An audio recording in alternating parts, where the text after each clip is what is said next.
Okay, we are now joined by the pole sitter for tomorrow's Hollywood Casino 400, presented by ESPN Bet at Kansas Speedway, and driver of the number 19 Joe Gibbs Racing Toyota Camry XSE, Chaase Briscoe. Chaase, 7th pole of the season, 9th of your career. Take us through that blistering lap you just put down.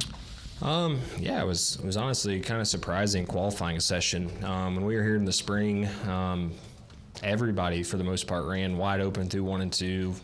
Super easy, and 3 and 4 was kind of the end that kind of determined your lap. And this time around, like, the lap times are just way slower, and not a single car in the field ran wide open through 1 and 2. So everything we had prepped for was kind of totally opposite from what we just did there. And I thought my team did a really good job of making the adjustments for the slower pace and just everything that kind of goes into that. And obviously had to adapt from a lot of angles. So yeah, it was interesting lap. I obviously watched everybody else and had saw that nobody had ran wide open through 1 and 2, and even coming to the green, everybody was way out of the gas. And when I came up to green, I knew my car was going to be really, really good, and was all but wide open through 1 and 2, and just told myself, look, just make a good solid 3 and 4, but don't give up too much like I did at Darlington, and you're going to have a good shot at the pole. So yeah, it was a good lap, good enough at least, and it'll be big to start up front tomorrow for sure. All right, we'll begin taking questions. If you have a question, we'll raise your hand. We'll get Mike to you. We'll start with Reed right here in the center, and then we'll go to Bob. Reed Spencer with the NASCAR Wire. Were the slower speeds responsible? A slicker track, new tire combination? Why do you think that was? I don't know. The car drives the exact same. I don't notice a difference on this tire, and even my inputs don't feel that drastically different. Maybe have a little less grip, but not so much that you would think you were going to be a second slower. So maybe it's just, this place is so momentum based, just being out of the gas a little bit extra, really adds up. But yeah, it was definitely surprising. I didn't expect that going into this weekend, and all the prep work, right? You'd prep to be running way faster than what we were this weekend. So yeah, it was definitely a challenge for sure. Hit Bob next, then we'll go to Jeff. Bob Hawkers, Fox Sports. Could you tell anything with the different right side tire? No, not really. Just slower.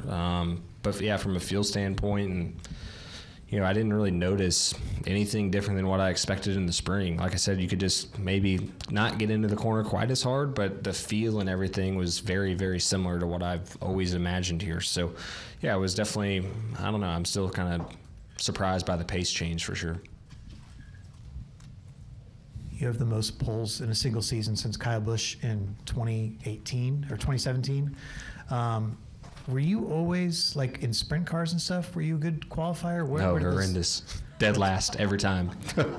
So where is this, I guess, newfound qualifying prowess come from? I don't know. I mean, sprint cars, I was literally the worst qualifier ever. I'd be so nervous, and I would never get to do it unless a national series came, so I had no practice or experience. But in stock cars, I've always, I felt like, been the strongest in qualifying for whatever reason.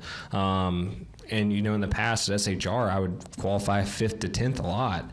It just didn't really show a whole lot because you're not on the pole, right? Where now the car's capability is just so much greater. It's just those 5th to 10th qualifying runs are now poles and seconds and whatnot. So, yeah, qualifying has always, I felt like, been kind of my strongest asset, truthfully, and just haven't really been able to show it in the Cup Series.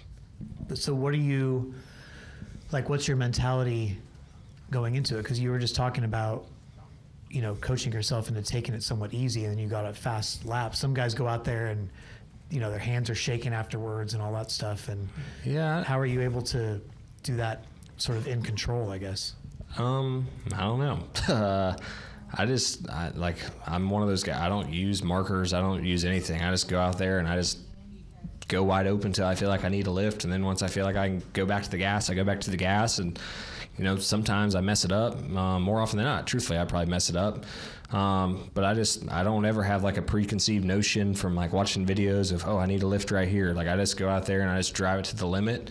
And if it's good enough, it's good enough. And sometimes I do leave a little bit on the table or overdo it. 99% of the time I overdo it.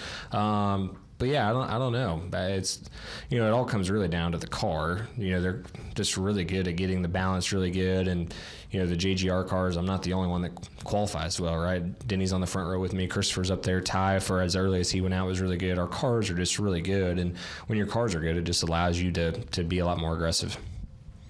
Come up to Ryan here on the other side. Ryan Kemner, the racing experts. A little bit more of an unserious question. The new Pole Award trophy that you just obtained, is that going to go in the display case, or is that going to be a new toy? That will definitely be a fighting piece at our household. Having 3 kids, I have another pedal car from 2016, and Brooks rides it all the time. So, yeah, he'll be excited, I guess, as the seniority to get the newer one. But yeah, I guess I'm going to have to try to win one in the spring, so that way all 3 kids can have one and they're not fighting over it.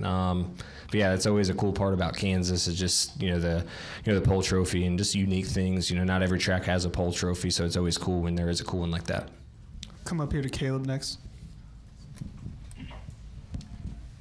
Caleb Vessel, SpeedwayDigest.com. Bass Pro is originated in Springfield, and that's about 3 hours away. Kansas is probably the closest track to it. So does Johnny ever put any more emphasis on this race weekend or anytime we come to Kansas when you have the Bass Pro logos? I don't feel like there's ever any more pressure.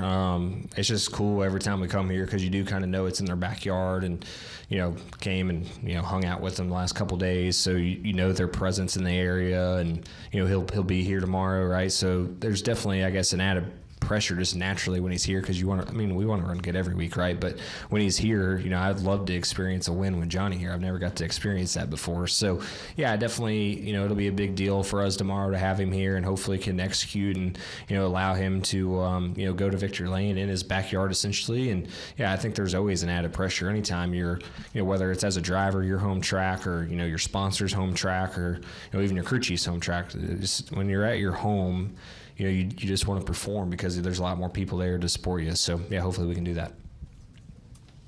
Got any other questions for Chaase today? All right. Well, congrats on the pole and good luck tomorrow. Yeah, thank you guys.